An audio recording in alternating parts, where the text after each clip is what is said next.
بل ورځ پېښور کې یو ځای کې ولاړو ما یو زنانه راغله کولاو مخ سرتور سر سوال یې کوو دا شیشه یې داسې وټکوله بیا یې وټکوله چې په درېیم ځل یې وټکوله نو ما ورته وې خورۍ ولې داسې کولاو مخ په دې بازار کې ګرځي او د خلکو د پاره د بدنظرۍ او د بے حیايي سبب جوړېږي ولې دل کے پپولے جل اٹھے سینے کے داغ سے اس گھر کو آگ لگ گئی گھر کے چراغ سے نن مسلمان لگیا دے دین تا نقصان رسئی اسلام تا نقصان رسئی ولی دا سے بے حیائی کے وی زما بچی دیو ز مجبور ایما دا مجبوری مطلب دا دے چی زبا بے حیائی کو ما زبا پہاشی کو ما رب العالمین یو انسان اجڑا پیدا کو اجڑا اس پا معاشرہ کی دی اجڑا کردار سے دے دے با پردو ودولو کی گڑی گی تو رب العالمین پیدا کری تاگی مطلب دا دے چی تب اس دین مخالفت کے دے اسلام مخالفت بکے کہ تعالی اللہ مال دولت در کو نو دا دولت دا مال با عیاشی کے او پا ڈمو باندی تلوٹاوے ننا دوبئی لو قطر لدمیچ قتل للاڑل او شپگ لکا لس لکا یو یو کس خرچو کڑا ما ورتویل ستا پا گاون کی کنڈا نشتا دا ملک معاشی بحران سر مخ دے دا ہر چا روزگار ٹپ ولاڑ دے ہر یو مسلمان تکلیف کے مبتلا دے سخت سر مخ دے کنڈا بید دا غی لست بچی دی اگا تکلیف کی دی اگا نہر دی کنا ننم دا لاس پڑمو باندی شندل پیچنی ورش دا مدرسی دا قاری سے ابن تپوسو کا ستاسو نتن خوادا دا غی موتمیم سے ابن تپوسو کا دی ما شمانو نن سخوڑی دیو کنا اپنے لیے جیتے ہو اوروں کے لیے جینا سیکھ پھولوں پہ چلنے والے ذرا کانٹوں پہ چلنا سیکھ دیکھ ستا پا دروازہ کے نن آواز کے ہی کنا چی وزی پرا اڑائی خودے مبخا اور طورتا آواز کے چی ندا بخا کنا اللہ بدید رزق نٹول برکتو چاہت کی حادثہ تھا رزق ورکولو والا سوک دے عزت ورکولو والا سوک دے نو آغا خور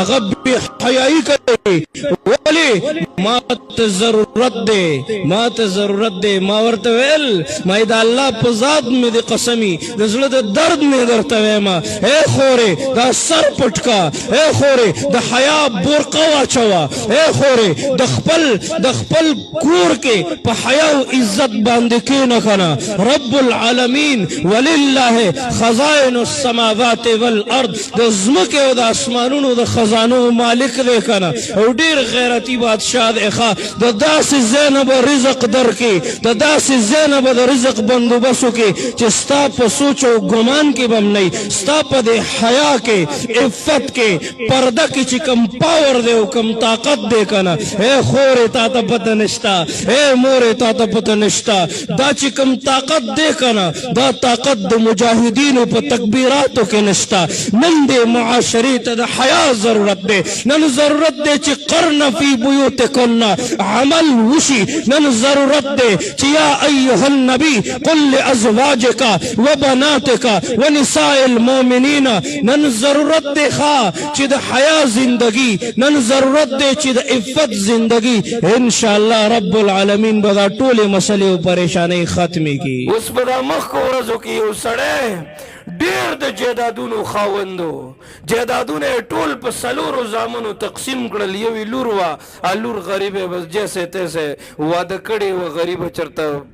یو وڑو کی کور کی دے چت لہڑی مات وغی کے اسے دلا نیدا رور پا دروازہ ورغلے دے نیدا پلار پا دروازہ ورغلے بس چی وعدے اکڑا بس لاڑا غریبا پا زامنو جیداد تقسیم کا او لور غریب امدا سے رخصت کڑی دا سڑے مڑ شو جنازہ کے اعلانو شو دی خبر کہ میں دیر جور مقصد دے سنگ دا پرچز ما پلاس کی دا کنا روزانہ خلق رازی امدا خبر کئی اے پختونا اے غیرتی پختونا دی خپل خور لخپل حق ورکتی تا ضرورت تے تا دا چا در تا مو ودروا دا دومره مجبوره کوه چې په پردي کور کې لوخي وینسي دا دومره به مجبوره کوه چې دا د حیا صادر وغورځوي او په لارو کوڅو کې یو ته لاس نیسي چې ماله زکات راکا، بل ته لاس نیسي چې ماله خیرات راکا. د دې عزت به په داو باندې ولګي که تا سره حق دی او تا سره شته دی او ته په بنګله کې اوسېږي او په ګاډي کې ګرځې که نه. د دې یتیمانان بچي دي، د دې خیال وساته. الله به خوشحاله شي، محمد رسول الله به خوشحاله شي. اعلان شو، سړی راوچت شو، وایي زما پې 10 لکه روپۍ دي، ماله به زما روپۍ راکوي. چې رای نه کړې جنازه به نه کېږي، دی به قبر ته نه کوزوئ. زامن یې لاړه پټ شو په ګڼه کې، 10 لکه روپۍ به څوک ورکوي؟ مړه دا څه مصیبت دی. په دې دوران کې چا منډې کړلې، لور ته یې ورله وویل وایي پلار دی داسې په مړینې باندې ذلیله کېږي لګیا دی، د یو سړي پې روپۍ دي او زامن پټ شوي دي. داسې څوک شته دی نه چې هغه قرضه پوره کړي،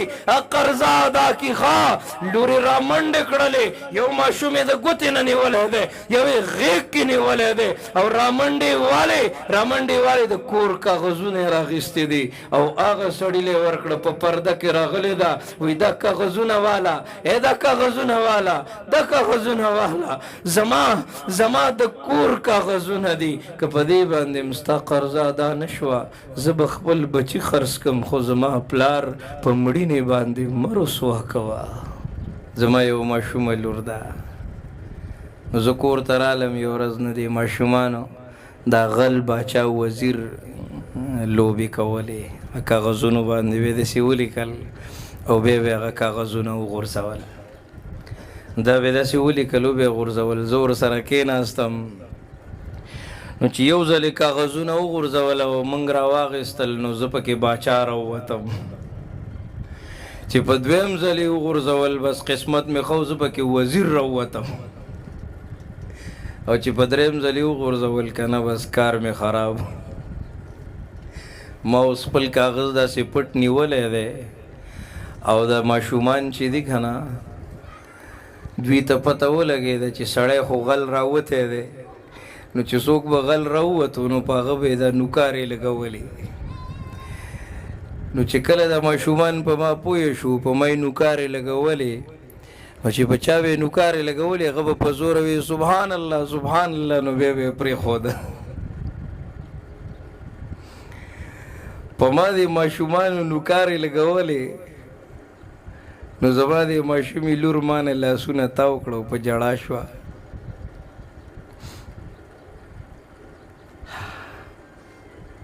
زما بابا غل نه دی، زما په بابا به نوکارې نه لګوئ. لور داسې ده.